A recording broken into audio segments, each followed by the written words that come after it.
하나님의 귀한 말씀 함께 보겠습니다. 오늘 말씀은 갈라디아서 6장 14절 말씀입니다.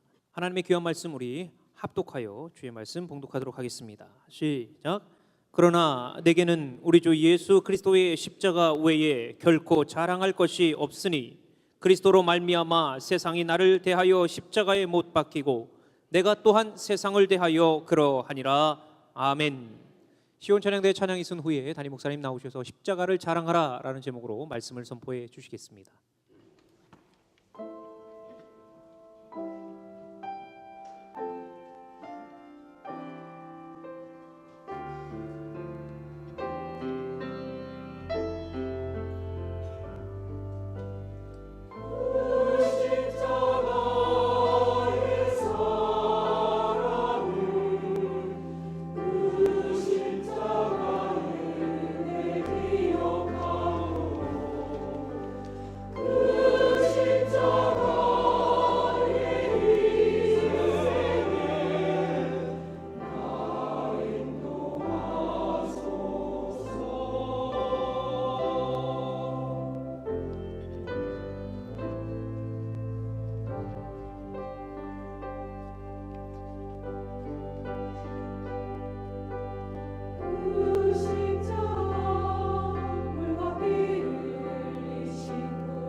우리는 무엇을 자랑하는 사람이 되어야 될까? 다른 어떤 것보다도 믿음의 사람들은 십자가가 자랑이 되어야 합니다.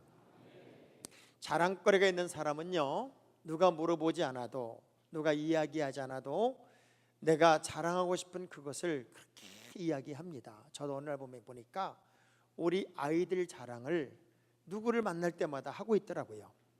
팔불주처럼 하는 때가 한두 번이 아닌 것 같아요. 왜냐하면 자랑거리가 있기 때문에 자랑을 하고 싶은 거더라고요.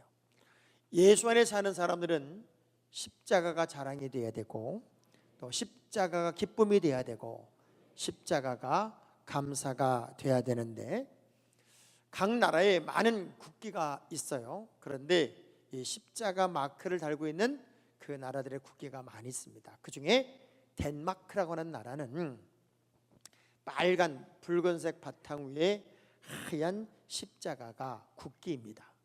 이 국기가 만들어진 아주 결정적 동기가 있는데 1219년 발데마르라고 하는 왕이 에스파뇰과 전쟁을 합니다.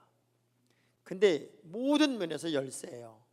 이거는 무기로 그리고 힘으로 이길 수가 없을 때 그 발데마르 왕이 하나님께 간절하게 기도를 합니다. 하나님, 모든 전쟁은 여호와께 속하였다고 하지 않으셨습니까? 이 전쟁은 하나님께 속하였으니 하나님만을 의지하고 하나님만을 바라보고 이 전쟁을 하겠습니다 하고 간절하게 기도하는데 하늘에 하얀 십자가가 새겨지는 거예요. 그 십자가를 바라보며 사기가 충천하고, 그리고 하나님이 우리에게 승리를 줬다라고 생각을 해서 그렇게 열정적으로 전쟁을 해서 불가능한 전쟁을 승리로 만들어냈습니다. 그리고 어떤 전쟁을 할 때도 이 붉은색 바탕에 하얀 십자가를 그려놓고 깃대를 탁 들고 나가서 이 전쟁에서 사람들은 늘 승리를 했어요. 그것이 너무 감사해서 십자가로 우리는 승리했다는 것을 상징하면서 그것을 기념한 국기를 만들었다고 하는 거예요. 그래서 어느 나라보다도 덴마크 사람들은 그 십자가를 자랑하고 십자가가 자부심이 되고 십자가가 기쁨이 되는 나라다 하는 이야기를 보면서 십자가에는 승리가 있고, 십자가에는 능력이 있고, 십자가에는 역전이 있고, 십자가에는 기적이 있음을 기억하면서 우리는 예수 믿는 자존감, 예수 믿는 그 자존감을 여러분이 늘 누리고 살아가기를 기대하면서 오늘 말씀의 제목을 따라서 십자가를 자랑하라. 다시 한번 십자가를 자랑하라. 여러분이 믿음이 커졌다는 얘기는 십자가의 의미를 제대로 이해했다고 하는 것이고, 그 십자가의 의미를 제대로 이해했다고 하는 것은 십자가를 자랑할 수 있는 확실한 믿음을 가졌다고 하는 거죠. 특별히 사순절을 지나가면서 우리 주님의 십자가를 여러모로 생각하는 특별한 기간을 여러분이 지나가고 있습니다. 우리가 자랑을 하려면 무엇을 자랑할까요? 많은 재물을 자랑할까요? 아니면 많은 어떤 명예를 자랑할까요? 그런데 하나님의 사람들에게 자랑거리는 시편 기자가 이렇게 표현했습니다. 시편이란 그 시편은 사람이 가장 아름다운 언어를 감성적으로 표현하는 게 시거든요. 그 시로서 가장 멋지게 자랑할 게 무언가를 시편 기자가 표현한 게 바로 시편 20편 7절의 말씀인데, 시작. 어떤 사람은 병거, 어떤 사람은 말을 의지하나 우리는 여호와 우리 하나님의 이름을 자랑하리로다. 자랑할 것 참 많이 있다 그 얘기입니다. 힘도 자랑할 수 있고, 능력도 자랑할 수 있고, 명예도 다 자랑할 수 있지만 하나님의 사람들은 자랑거리가 하나님밖에 없다. 하나님을 자랑한다는 이야기는 내가 구원받아 죄인인 내가 의인되었고, 의인된 나로서 그 의인되게 하신 십자가를 자랑하는 것이 가장 큰 기쁨이고 자랑이 되어야 된다고 하는 거예요. 오늘 본문의 이야기 앞절 11절에 이 십자가 이야기를 하기 직전에 바울이 무슨 얘기를 하냐면, 나는 큰 글씨로, 큰 글자로 이 이야기를 쓰겠습니다 라고 이야기를 하고 나서 십자가 이야기를 하고 있어요. 그만큼 중요한 이야기가 십자가 이야기이기 때문에 그렇습니다. 예수 안에 사는 여러분들이 이제 어떻게 사는 존재가 됐느냐, 십자가 이야기 속에는 이것이 숨어 있는 거예요. 갈라디아서 2장 20절의 말씀을 보면은 우리는 이렇게 살기 때문에, 이렇게 되었기 때문에 십자가를 자랑해야 된다는 의미를 내면적으로 설명하는 말씀이 이 말씀입니다. 시작. 내가 그리스도와 함께 십자가에 못 박혔나니 그런즉 이제는 내가 사는 것이 아니요 오직 내 안에 그리스도께서 사시는 것이라. 이제 내가 육체 가운데 사는 것은 나를 사랑하사 나를 위하여 자기 자신을 버리신 하나님의 아들을 믿는 믿음 안에서 사는 것이다. 나는 이미 죽었어요. 그리고 예수가 내 안에 살고 있어요. 그래서 십자가의 은총을 경험했다는 얘기는 과거에 나는 죽고 새로운 내가 태어나서 예수 안에서 새 삶을 산다고 하는 의미이기 때문에 새로운 삶을 자랑하고 새로운 삶을 기뻐하고 새로운 삶을 행복해 한다는 거죠. 그래서 사람에게는 오기가 있어야 돼. 오기. 무슨 오기가 아니라 5가지 기가 있어야 된다. 그 5가지 기가 뭐냐? 첫째, 얼굴에는 화기가 있어야 된다. 화기. 여러분, 얼굴이 뭔가 화기가 확 차 있어서 막 기쁨이 넘치고 뭔가 생동감이 넘치고, 옆 사람 얼굴 한번 봐봐요. 왠지 이 얼굴만 보면 같이 하고 싶고, 얼굴만 봐도 용기가 생기고 막 열정이 생기고, 그런 얼굴이 있는가 하면 어떤 얼굴을 쳐다보면 갑자기 심각해진 얼굴이 있고 갑자기 걱정이 생기는 얼굴이 있어요. 그래서 얼굴엔 화기가 있어야 된다. 두 번째, 마음에는 열기가 있어야 된다. 열정이 있어야 된다. 여러분, 마음에 열정이 식어버리면 아무것도 없는 거예요. 저는 어젯밤 우리가 11시에 교회에 거의 도착을 해서 잠을 자는 시간이 하와이에서 일어나는 시간이에요. 그러니 자다 보니까 깨고 그래도 무슨 마음으로 잔 줄 알아요? 내일 주일 잘 지켜야 되기 때문에 나는 기어이 자야 된다. 그래서 자다 깨다 반복하고 억지로 견디고 6시에 일어났어요. 그런데 뭔가 마음에 설레임, 열정, 기쁨, 이런 것을 가지고 사는 사람은요 행복합니다. 뭔가 열기가 있어요. 열기. 몸에는 향기가 있어야 됩니다. 여러분에게 스쳐 지나간 그 자리에는 예수의 냄새가 나고 예수의 흔적이 나타나고, 또 하나 눈에는 총기가 있어요. 총기. 그래서 다윗의 눈을 보면서 사무엘 선지자가 다윗의 눈은 빼어나고 그래. 빼어나고 바짝바짝 빛난다는 거예요. 우리 옆 사람 눈을 한번 이렇게 쳐다봐 봐요. 눈이 총기가 있어가지고 그냥 빼어나서 반짝반짝 빛나는 눈을 가지고 있는 사람은, 여러분 병원에 가서도 의사가 제일 먼저 어디부터 열어보는 줄 알아요? 눈부터 열어봅니다. 병이 들었나 안 들었나. 더 중요한 건 어려울 때는 끈기가 있어야 된다. 이 5가지 기가 살아있으면 그 안에 예수의 생명이 있는 거잖아요. 전 오늘 이 예배 참여한 여러분들이 그런 생기가 넘치는 5가지 기를 가지고 사는 한 분 한 분이 되기를 주의 이름으로 축복합니다. 그것이 가능하려면 십자가는 버리고 얻는 힘을 주는 것이 십자가예요. 과거의 모든 죄는 씻어버리고 예수 안에서 새롭게 탄생하고 새롭게 거듭남을 의미하는 게 십자가이기 때문에 십자가로 무장한 사람들은 삶의 열정도 의미도 내용도 달라집니다. 자, 그러면 십자가에는 무엇이 숨어 있길래 그렇게 우리 십자가를 자랑해야 될까? 여러분이 예수 안에서 구원받았다, 하나님의 자녀가 됐다는 의미는 십자가로 새롭게 되었다는 의미예요. 따라합시다. 십자가는 새롭게 하는 힘이 있습니다. 고린도서 5장 17절의 말씀을 보면 시작. 그런즉 누구든지 그리스도 안에 있으면 새로운 피조물이라. 이전 것은 지나갔으니 보라, 새 것이 되었다. 이전 것은 싹 지나갔으니 보라, 새 것이 되었다. 예수 안에서 새 사람, 새 마음, 새 각오, 새로운 꿈, 그것이 가능한 것은 십자가로 가능하다. 예수 그리스도가 죽고 예수 안에 내가 살면서 새 마음을 가졌기 때문에 새로운 인생이 되는 것이다. 그래서 십자가는 새롭게 하는 것이기 때문에 자랑이 돼야 돼요. 갈라디아 6장 17절에 이 한 절의 말씀이 오늘 본문의 이야기를 어찌 보면 도장 찍는 말씀입니다. 사람들은 늘 갈등 속에 살아요. 이게 옳은지 저게 옳은지, 이 길로 가야 하는지 저 길로 가야 하는지, 그런 갈등 속에 사는데 이후로는 나를 괴롭게 하지 마라. 내 몸에 흔적을 가졌다.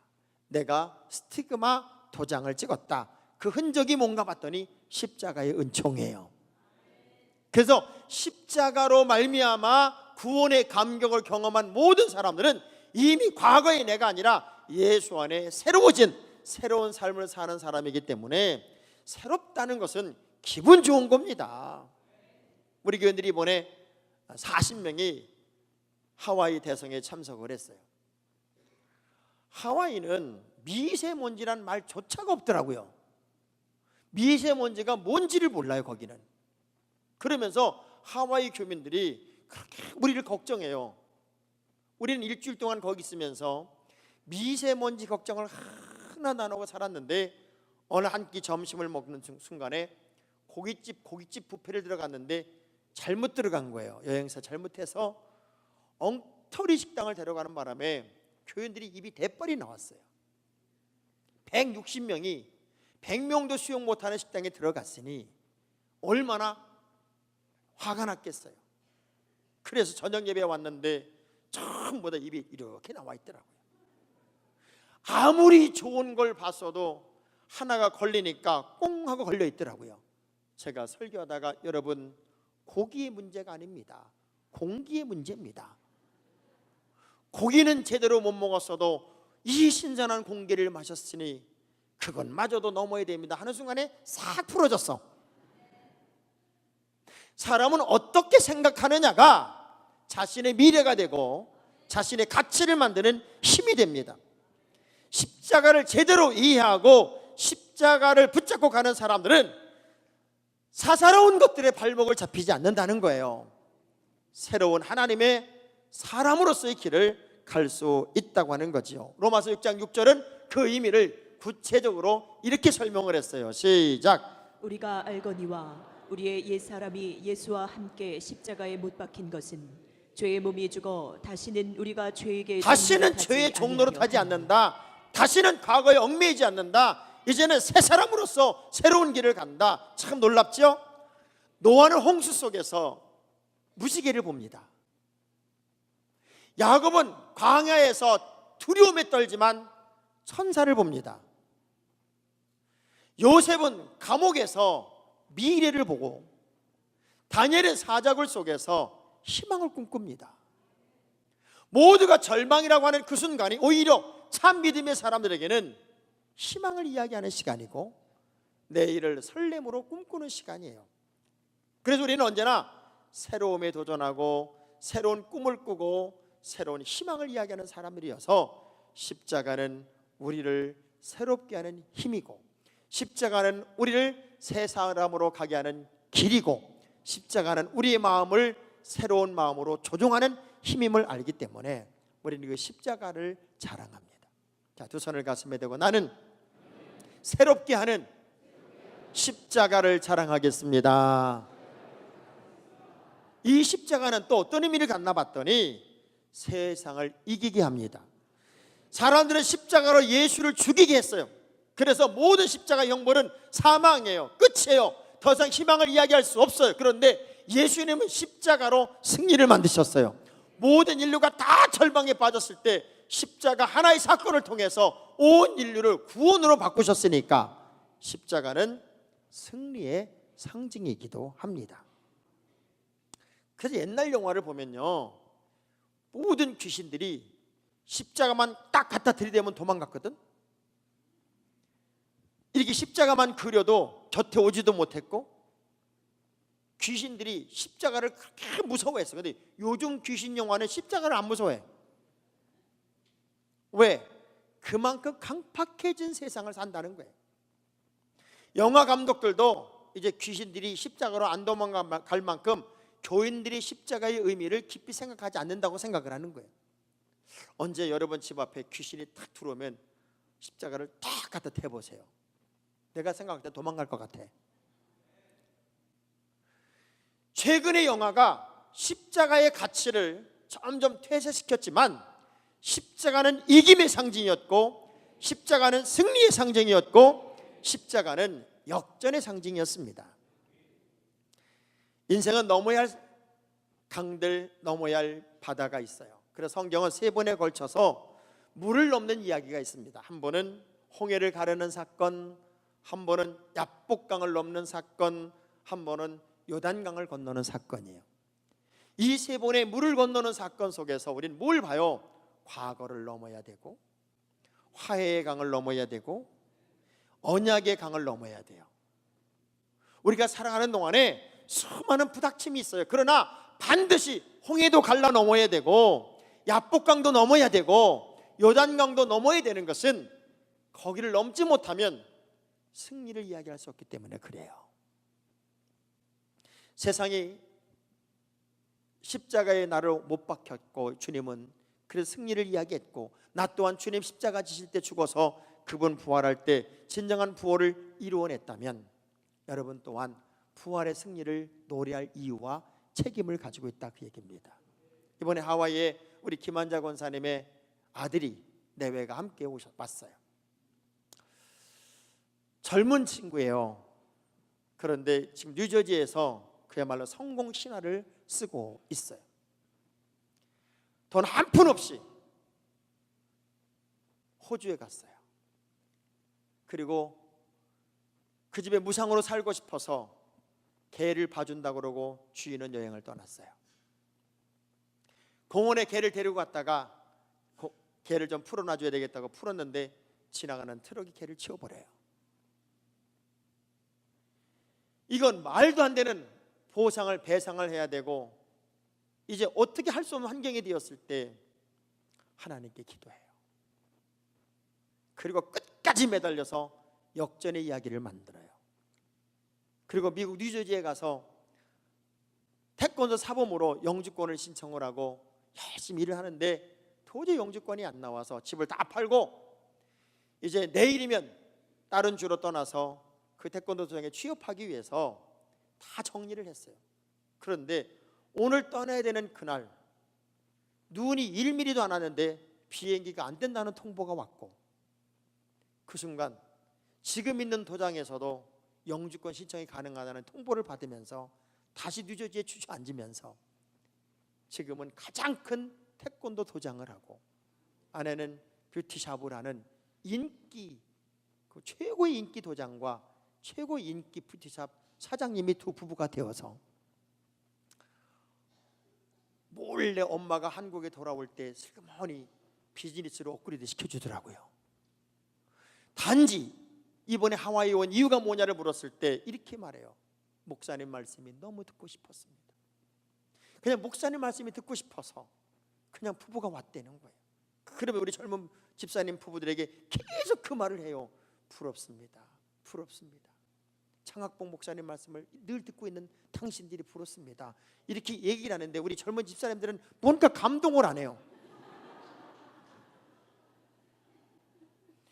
그렇다고 맞다고 그래야 되는데 가만히 있는 거예요. 내가 조금은 섭섭하더라고요. 젊은 시절 많은 어려움을 겪었지만 믿음만 가지고 말씀만 붙잡고 살려고 하는 이 아들에게 하나님이 많은 것을 선물하시더라고요. 어차피 여러분 한 시대를 살아가는 믿음의 자녀로서의 길을 걷는다면 우린 십자가만 자랑하고 십자가로 승리하고 십자가의 이야기를 만들어 가야 됩니다. 마태복음 5장 13절의 말씀을 보면 우리는 어떤 존재냐? 시작. 너희는 세상의 소금이니 소금이 만일 그 맛을 잃으면 무엇으로 짜게 하리요?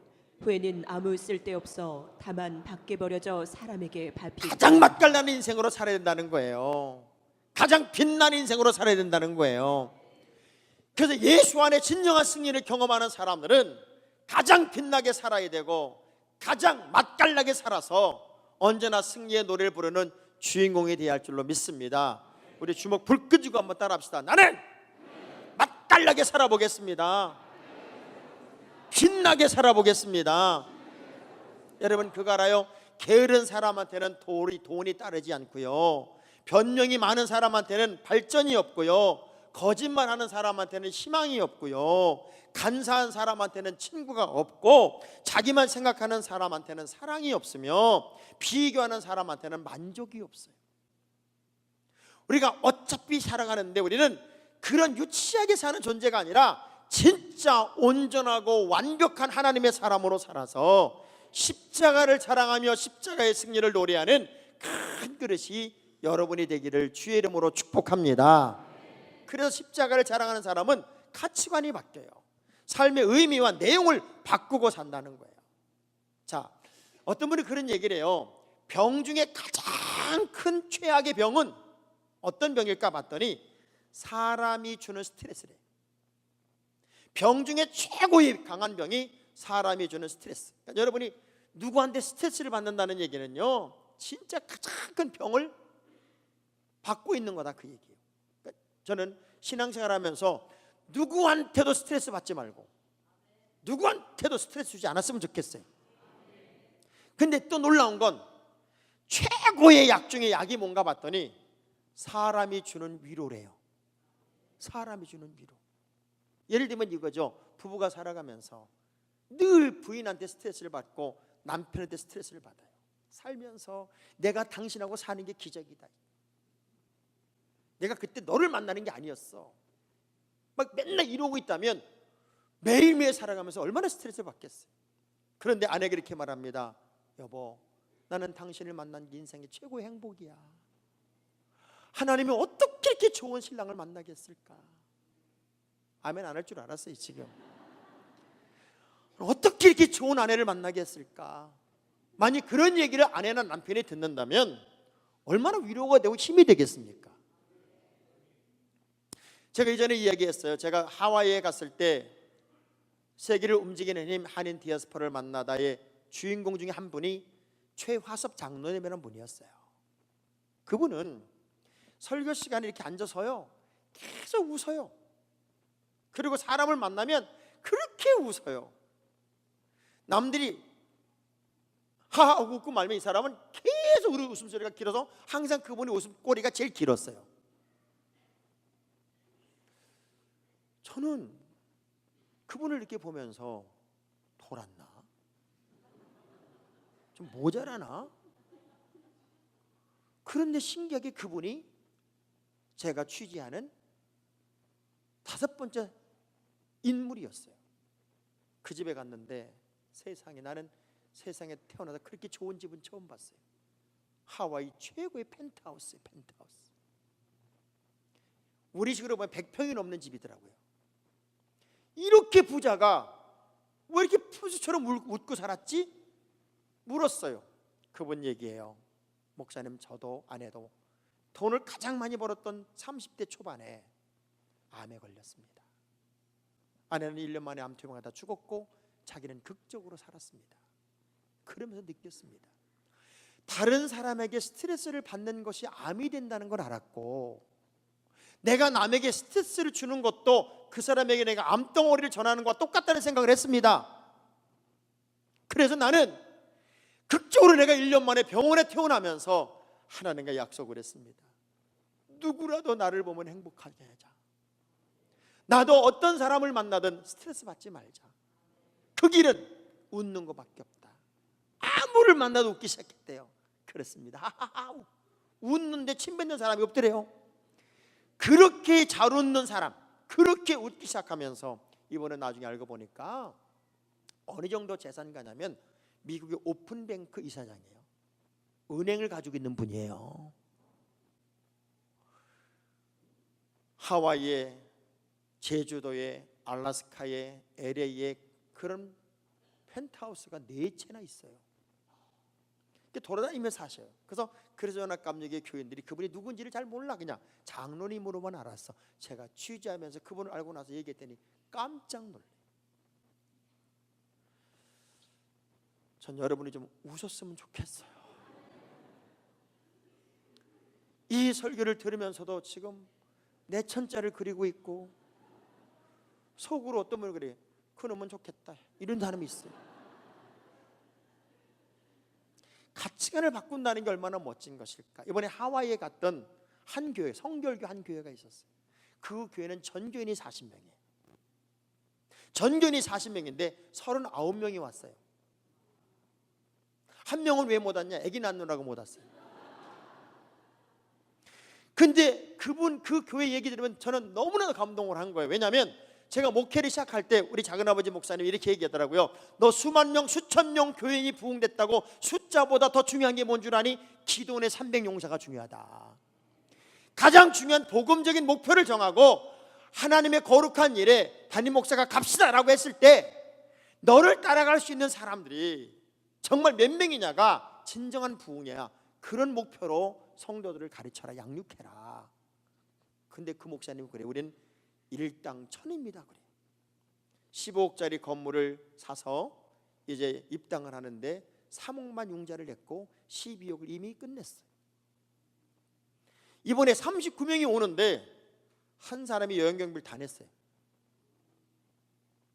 나는 여러분이 안 놀래요 지금. 40명에서 30개 교회를 세웠어요. 그러면서 12월 달에 크루즈 성지순례를 간대요. 전 교인이 그 한 분이 혼자 다 내겠다고 선언을 했대요. 그건 2억이야 2억. 옆 사람한테 물어봐요. 당신은 몇 명이나 대줄 수 있어? 물어봐봐요.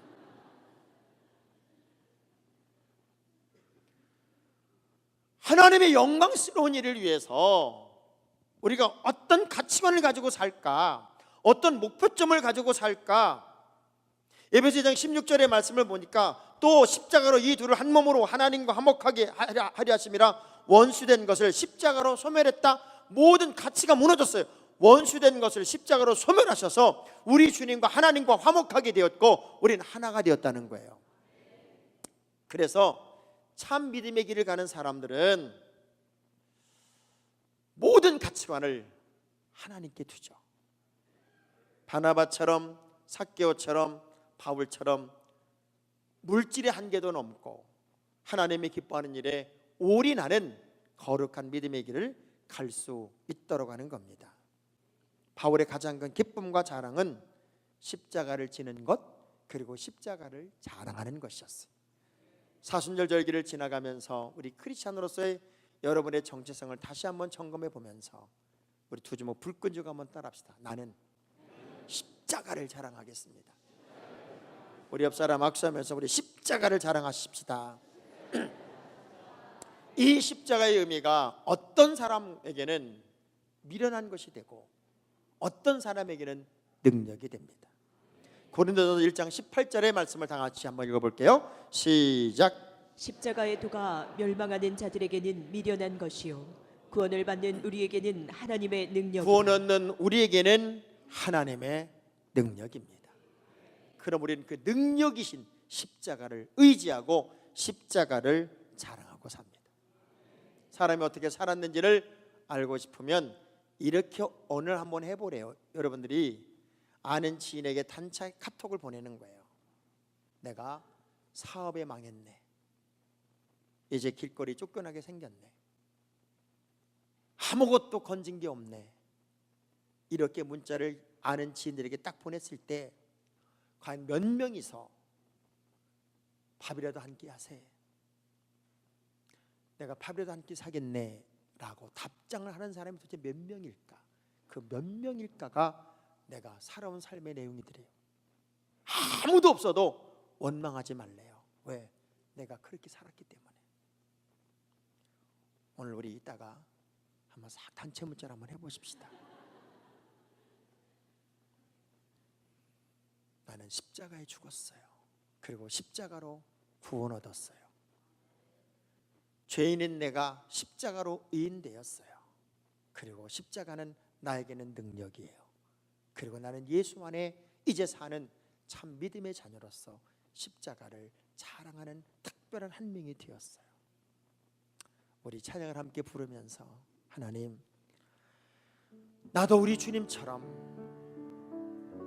주님을 자랑하고 십자가를 자랑하는 특별한 삶의 주인공이 되기를 원합니다.